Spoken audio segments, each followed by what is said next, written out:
muchas gracias por estar acá. Yo soy Matías, estoy liderando Gutenberg. Sí, yo soy Miguel Fonseca. Yo soy portugués y el español no me sale así. Está. Tienes apagado. Hola. Bueno, ahora tengo dos micrófonos. Yo vengo de Portugal y el español no me sale así. Va a haber momentos en que Matías termina las frases por mí o puedo intentar decir cosas en inglés que me salen. Bueno, Bueno, yo voy a hablar en uruguayo, así que... Si algo no se entiende, por favor levanten, párennos y podemos... vamos a tratar de dejar un espacio para preguntas, pero si levanten la mano si hay algo que no, en el momento no queda claro y podemos volver sobre eso. Bueno, empezamos. Lo primero es, ¿quiénes están familiarizados? ¿Quiénes saben qué es Gutenberg? Si pueden levantar la mano. Bien, la señora es la mitad. ¿Quiénes lo han usado, lo han instalado en algún sitio? Muy bien. Ok, entonces, primero vamos a hablar brevemente, porque no nos queremos detener mucho en qué es Gutenberg, porque hay mucha documentación sobre eso. Pero un poco para dar la visión general, Gutenberg es el nuevo editor para WordPress, que está planeado para la versión 5.0. La versión 5.0 va a salir cuando Gutenberg esté pronto. Tiene más o menos 3 etapas. La primera etapa es reemplazar el editor de entradas, de post, de artículos, de como se le llame. Y la siguiente etapa es que integre el personalizador, entonces que sea más una herramienta para manejar los diseños y los layouts. Y la última es que realmente abarque todo el sitio entero y sea un constructor de sitios. Entonces, ahora estamos en la primera parte. Okay. Esto es una captura de pantalla de cómo se ve hoy. Ha estado en desarrollo desde junio más o menos del año pasado. La primera versión del plugin se sacó en la WordCamp de París del año pasado. Ahora vamos por la 2.0 que salió el viernes ayer. Sí. Y bien. Pueden entrar a esta URL si quieren ver un poco más del contexto del proyecto y tiene links a dónde se está desarrollando en GitHub, de documentación, distintas charlas y distintas cosas. bueno, podemos dar algún contexto, una historia, que las ideas detrás de Gutenberg no son nuevas y tenemos los formatos de post formats desde 3.6 y la idea era queríamos contestar a una necesidad de atribuir significado a tu contenido y decir este contenido es de este tipo o de aquel. Y los post-formats eran la abstracción que teníamos hace, ¿qué? ¿3 años? ¿4? Sí, los No, post-formats 5. fue de 2013. Sí, 5 años. Pero sí, un poco cuando las primeras versiones de WordPress era simplemente un área de texto donde se ponía HTML y eso era un poco lo que se publicaba. A medida que avanzan las versiones, va siendo cada vez más claro que los usuarios quieren expresar otro tipo de contenidos y ahí vienen cosas como los shortcodes, los widgets, distintas formas de poder representar contenido que si el usuario tuviera que escribir directamente el HTML no sabría cómo hacerlo. Los post formats los formatos de post fue también una especie de eso, no sé si recuerdan, la versión 3.6 hubo un intento de que cuando entrabas a la interfaz del post, primero ibas a elegir si querías publicar texto, o una imagen o un video. Ese proyecto no funcionó, la conclusión fue que eso no era muy parecido a Tumblr, pero no era natural para lo que los usuarios esperaban de WordPress, que es en general mezclar distintos tipos de contenido. Un post puede tener una cita, una imagen, un video, etcétera, etcétera. Bueno, Así que antes de empezar teníamos unos principios muy claros con base en esa historia y también con base en lo que conocíamos de los page builders. Y estos principios no son extraños a WordPress. La idea de abertura, que openness, es una abertura de contenido. Tú no quieres que tu contenido esté, ¿se dice? Preso, bloqueado en tu plataforma o en tu web.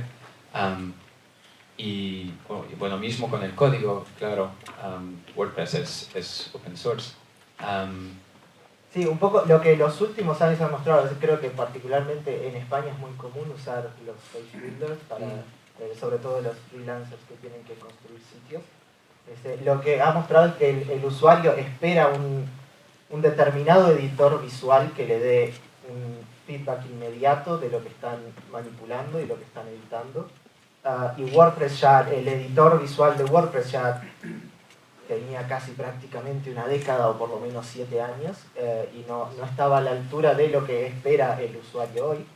Ahora, la responsabilidad de WordPress y por qué hablamos de los principios es porque si aparecen todas estas formas de crear contenido, la responsabilidad de WordPress es, volviendo un poco a las misiones del proyecto que se han dicho tantas veces, como democratizar la publicación, todo ese tipo de cosas. El espíritu del contenido libre que tiene WordPress lo tiene que garantizar no solamente en que sea una plataforma open source y cualquiera lo puede usar, pero que el contenido que el usuario esté creando sea un contenido que si se quieren ir de WordPress lo puedan copiar y llevarse al otro lado, que no estén bloqueados por la propia plataforma.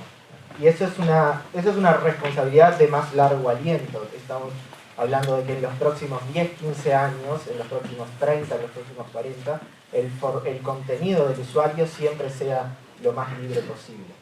Entonces,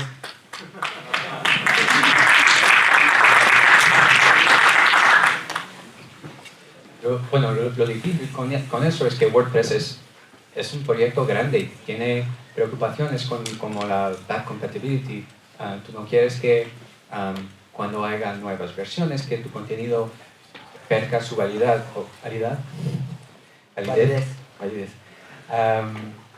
Y desde ahí tenemos la necesidad de un proceso que sea iterativo, que sea incremental y bueno, y desde ahí la idea del formato. ¿Cómo dicen backwards compatibility en español? Retrocompatibilidad. Sí, y entonces un poco en ese espíritu, la conclusión de esto es que HTML es propiamente el formato de la web, es algo que WordPress incorporó desde bien temprano y es algo que WordPress ha ayudado a desarrollar.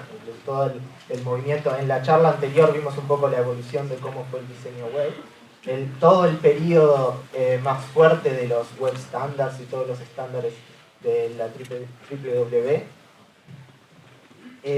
WordPress fue una ayuda muy fuerte para que eso se cimentara, porque era bueno, ahora estamos casi en un 30% de la web se hace en WordPress, entonces es muy importante que todos los organismos de estándares siempre estuvieran viendo un poco y retroalimentándose con WordPress para ver cómo cuando WordPress hace ya no sé cuántas versiones, cuando saca más soporte para HTML5, eso subió muchísimo el contenido semántico de la web. Entonces esto también es una responsabilidad de WordPress para el usuario, no solo el dueño del contenido, sino el que lo va a ver, que eso se siga desarrollando de esta forma. Entonces para Gutenberg desde lo que empezamos es, si este es nuestro contexto y no es solamente un resultado final, sino que tiene un valor intrínseco más fuerte, ¿cómo podemos desarrollar HTML para poder proveer al usuario de lo que está esperando, que es un editor visual rico y fácil de usar, pero que a su vez tenga este tipo de prestaciones y que considere guiarlos todo el tiempo? Entonces de ahí es donde viene también un poco la analogía con Gutenberg y con la imprenta, porque si consideramos, bueno, básicamente la imprenta es, usas una serie de elementos que se componen para dibujar un poco la página y eso se imprime.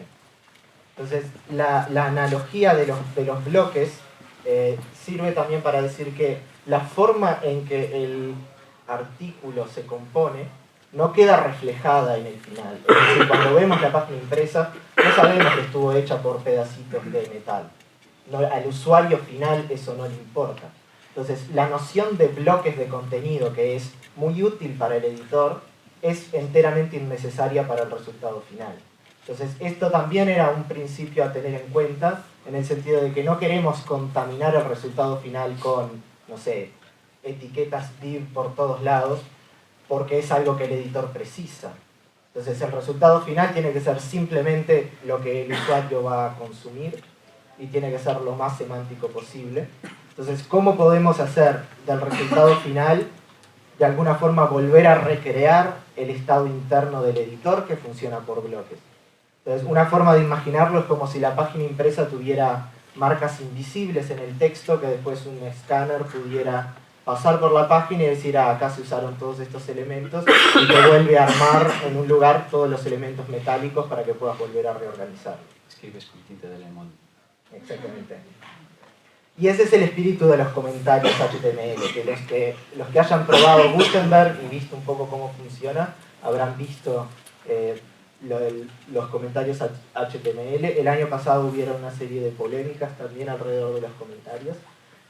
Pero queríamos un poco hablar de cuál es la utilidad principal de los comentarios, y es esa, es ser ese tipo de marcas invisibles que le permiten al editor inferir inmediatamente la existencia de bloques de contenido que no están presentes en el HTML, y por eso hablamos de que los bloques son un orden superior en términos semánticos al HTML, porque, por ejemplo, podemos representar con Un póster de filme, ¿no? Sí, con una figura, por ejemplo, el HTML5, el figure, para representar una figura. Eso puede representar una imagen de fotografía de tu sitio, puede representar un póster de una película, o puede representar el logo de una empresa.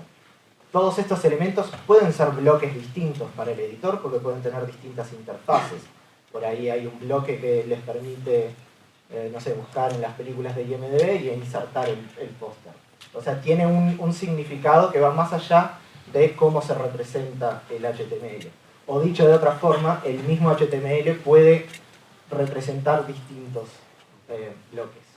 Y tenemos un poder expresivo mucho mayor, ¿no? En la web tenemos las divs y los fans y pueden tener un montón de apariencias diferentes, pero aquí con los bloques, cada bloque fundamentalmente tiene una semántica específica. Sí, y hay también una tensión entre el hecho de que para el HTML querés la mínima expresión posible, que sea lo más semántico y accesible para la gente. Pero para el editor querés la máxima información posible para poder rápidamente inferir con qué tipo de bloque estás trabajando.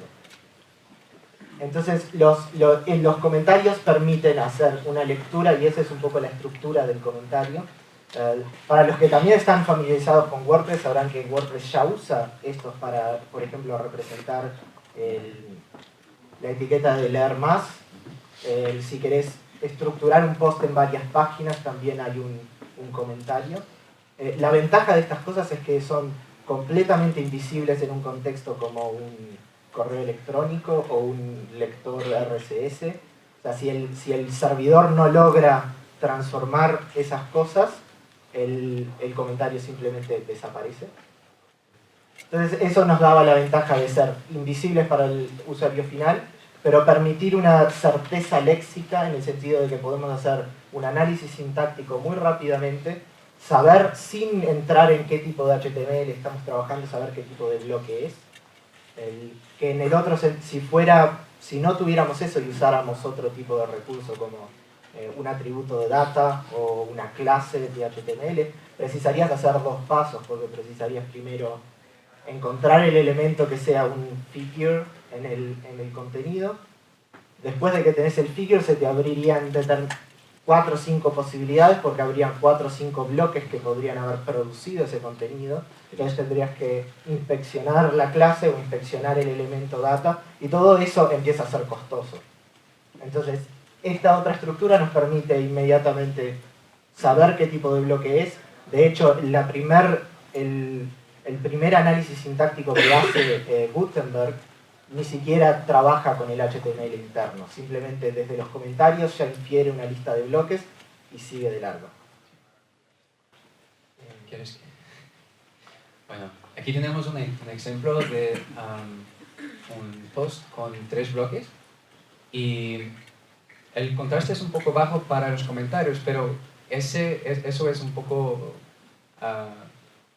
metafórico de cómo los comentarios no son muy relevantes, solo son delimitaciones. ¿Sí? Delimitaciones. Límites alrededor de eso.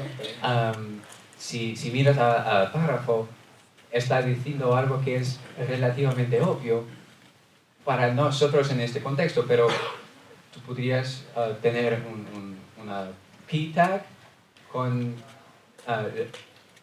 conectado a un bloque con un significado totalmente diferente. Y lo otro es que, bueno, de hecho, Gutenberg cuando se genera el post final, quita los comentarios en el renderizado final, porque lo que muestra claramente no son necesarios para el explorador, que los va a simplemente pasar por alto. Vamos a ir a esta. La otra cosa que esto nos permite es, como sabemos inmediatamente qué tipo de bloque estamos trabajando, el siguiente paso que hace Gutenberg es ya una validación interna. O sea, porque ahora una vez que sabe, esto es un bloque de imagen, ya hay una serie de cosas que puede saber, que tiene que encontrar una URL para la imagen, que hay una serie de cosas que si no están, significa que el bloque está roto. Y eso implica que, porque la otra ventaja de usar HTML como el formato es que nos permitía que Gutenberg se pudiera empezar a usar en la primera versión y si lo probabas, veías que no te funcionaba, no sé qué, lo desactivabas y tu contenido seguía exactamente igual. Si abrís un post de Gutenberg en el editor viejo, hay cosas que no vas a poder hacer que no son iguales, pero el contenido siempre es accesible. Nunca vas a tener una página en blanco sin el texto. Entonces, pero eso significa también que lo que espera Gutenberg puede ser deformado por algún otro editor. Una aplicación móvil, MarsEdit, que siguen rondas. O sea, cualquiera de esos editores puede manipular el contenido HTML de formas que Gutenberg después lo reciba y vea que no hay algo bien. Pero tenemos esos mecanismos para avisarle al usuario, y esto es simplemente la versión que está ahora.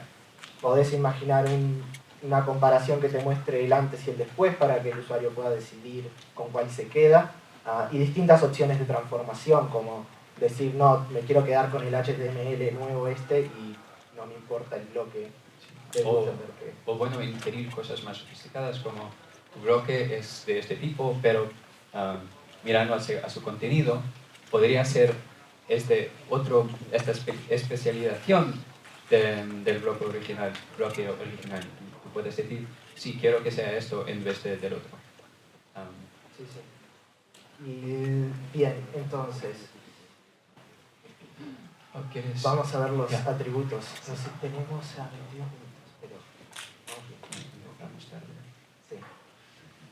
Lo otro que van a notar en los comentarios HTML es que no solamente tiene el nombre del bloque, sino que también tiene estos paréntesis curvos con los corchetes estos con datos adicionales. Esto es porque cuando hablamos al principio de las cosas que WordPress ya tenía, como los shortcodes, widgets, WordPress ya ha intentado generar este tipo de contenidos de bloque que sean dinámicos. En el caso de los comentarios HTML, ahí se ve un poco vagamente, pero hay un bloque ahí que son los últimos posts de tu sitio. En este caso no está guardando ningún contenido HTML, es enteramente un bloque dinámico. Entonces los atributos están definidos dentro del comentario HTML y esto el servidor lo va a agarrar y va a generar como si fuera un shortcode el resultado final. Una cosa muy guay es que este es el estado del bloque de últimas entradas ahora, pero la sintaxis es solo que esto es un bloque que no tiene contenido, pero podría ser igual que los otros y tener atributos y después tener un contenido y tener el hecho no, la fecha del bloque. Y eso quiere decir que tenemos bloques que son híbridos, no tienen que ser solamente dinámicos o solamente estáticos. Y así que si se está en un contexto como en emails o feeds de la web, en que no hay en que no se puede hacer el render, Sí, el contenido que dinámico. el servidor no lo puede procesar. Bueno, sí. Ahí tú ves lo que está entre las marcas. Claro, por ejemplo, un ejemplo puede ser este bloque de puede ser los últimos posts de la categoría tal. Ahora, eso, si hay un contexto en el cual el servidor no lo puede procesar, puede ser un RCS, lo que sea, que simplemente agarra el contenido puro en HTML.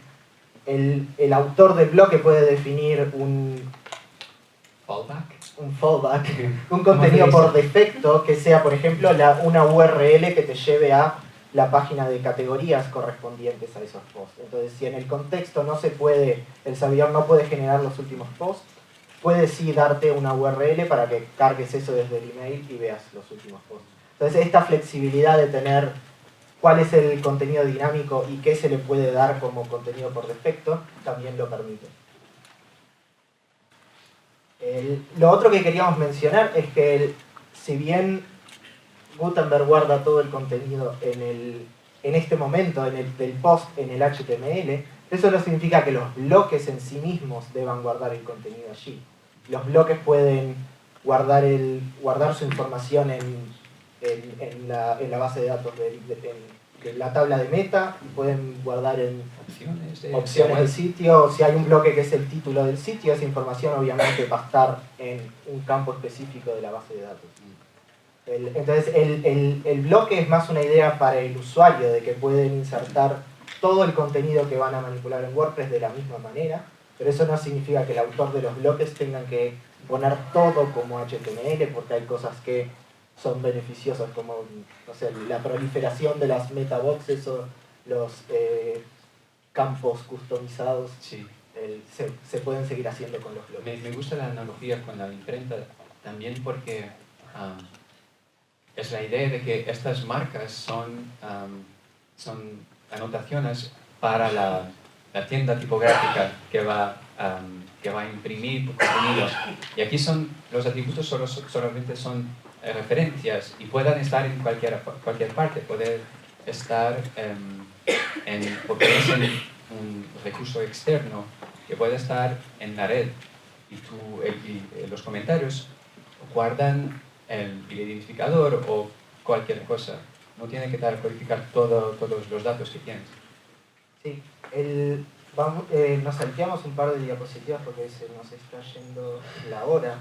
Pero lo otro es que esta estructura, lo más desafiante del proyecto de Gutenberg es un poco, como hay que mover tantas cosas, o sea, el cambio final parece un cambio enorme, pero en realidad es una sumatoria de capas que van haciendo cosas muy pequeñas y contenidas. Por ejemplo, la estructura de los comentarios está ya hace un año entero en funcionamiento, ha sido de lo más estable de todo el proyecto. Nos ha permitido generar bloques anidados sin problema. De hecho, Gutenberg ya soporta bloques anidados en el sentido del analizador sintáctico desde hace unos meses. Entonces, ha sido un poco como apilar capas sobre capas. Voy a avanzar a... lo último que queríamos mostrar es un poco qué tipo de oportunidades esto de los bloques también ofrece. Sí, que la diferencia fundamental es que antes de Gutenberg, la unidad fundamental en WordPress es el post, que es una unidad muy robusta y permite describir entradas y páginas, pero también menús y widgets. Todo esto es internamente un post. Ahora con Gutenberg la unidad fundamental es el bloque. Y eso permite, por ejemplo, cosas como acá en el video va a insertar un bloque de YouTube y eso ahí a la derecha inmediatamente registra y sugiere que esto puede ser un formato de video, entonces el usuario puede elegir ese formato. Si empezás a añadir otros bloques y añadís, no sé, un texto, una cita, cosas, ya vuelve a sugerir el estándar porque ya no se representa como un video. Pero esto es muy trivial de desarrollar este tipo de lógica porque el editor ya sabe exactamente qué tipo de intencionalidad el usuario le está dando al contenido.